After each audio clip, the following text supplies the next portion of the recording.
Hi. So, have you ever been part of a group that was really tight?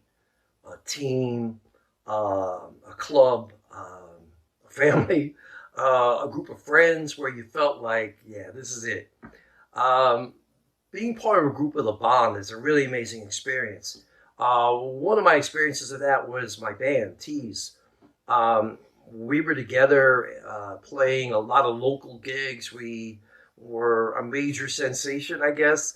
But we loved playing with each other. We had a great time. And then life kind of changed, and we didn't do that again for 30 years. And then we had an opportunity for a reunion. And what I really loved was that we picked right up where we had left off.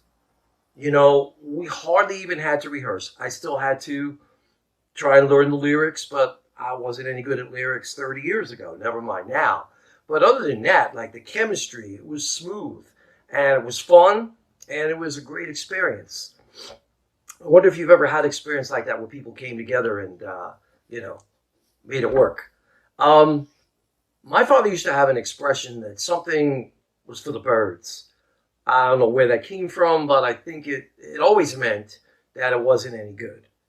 And ironically enough, people would say community, okay, being part of groups is for the birds. Like it's annoying, it's challenging, it's really hard to do, a lot of dynamics and drama and whatever.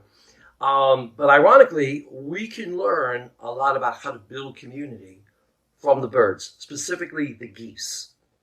Um, Geese travel in a V formation, okay, and that lead roll, that one at the front, is really the most difficult because you're forming the wedge going forward, and so because it's the most difficult, they alternate it. They don't make somebody like be in that spot all the time. Okay, they fly in that V formation because they can fly 75% further by doing that. Okay, because the air is pushed back to those who are behind. Okay, um, something really also cool that they do is if one of them should ever get injured, two of them will stay behind until they either get better or they pass. There's a loyalty that's there. And what they do is that the ones in the back will squawk encouragement for the ones in the front. And all those techniques, encouraging, staying with those who are suffering, working together in an efficient way and in a supportive way, okay, switching the burdens of responsibility and sharing them are all things that we could learn from in order to really build community that works. We're living in a time where people don't know how to do this anymore, it seems. And it's really important that we figure it out, that we be communities that are rooted in love and in faith and support for each other. Another story that I don't know how true it is or not, but it really makes a point here. It's called The Rabbi's Gift. I don't know if you've ever heard of it. But there was a group of monks. Monks are religious men that live together in a monastery, in a community. They usually pray a lot, and sometimes they make really good wine. But this group of monks at this monastery, they were dying off. No new people were joining them. They were getting older, and it really bothered them. And they really felt like, wow, we had something good here, and no one seems to care.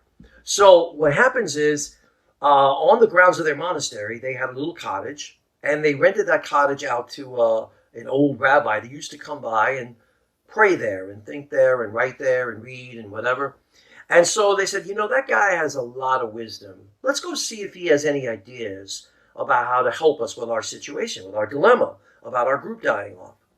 So the the head monk goes to meet with the rabbi. And they're sitting having coffee and they're talking about everything. And the rabbi says to the head monk, he says, I'm really sorry, but I don't think I can help you because my religion is hurting too. People don't care about it anymore. People don't want to celebrate it and practice it anymore. He says, but I'll tell you this. One of your group is the Messiah.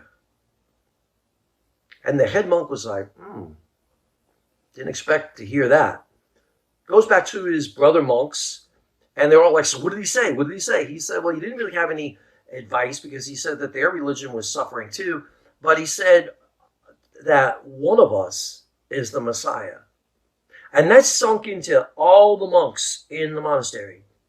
They started thinking, geez, I wonder if it's this guy. I wonder if it's that guy. This guy's annoying, but he actually helps out a lot. This one is really quiet, but he always seems to know the right thing to do. This one's the leader, and sometimes that's annoying, but he really is very wise. Maybe it's him. Maybe it's this one. Maybe it's the one in the kitchen that doesn't do much but cook. But bottom line, this is a very kind person. So they all started to think like it was each other. And they started to treat each other really good. And then what happened was their life amongst each other flowed out. And people started to visit. And they started to pick up the vibe there. They started to see the way they treated each other. And that flowed into the way the guests and visitors were treated. And people started to join. And then what happened is that people joining, and it became a very large and flourishing community. And that story teaches us how do we really build community. Okay, we build it by treating each other, okay, as Jesus. It's like that person in front of you, that's Jesus right there in front of you. You know who does this really well? Pope Francis. You look at the way he interacts with every single person, with every photograph you'll ever see, any video you'll ever see. You can see it in his face, in his eyes. It's like, I'm meeting Jesus right now. And he's got that. And we can all have that. Okay? And that's the way you build community. It's no special tricks. It's no special, program or whatever. It's about people just truly treating each other the way God meant for us to treat each other. Okay?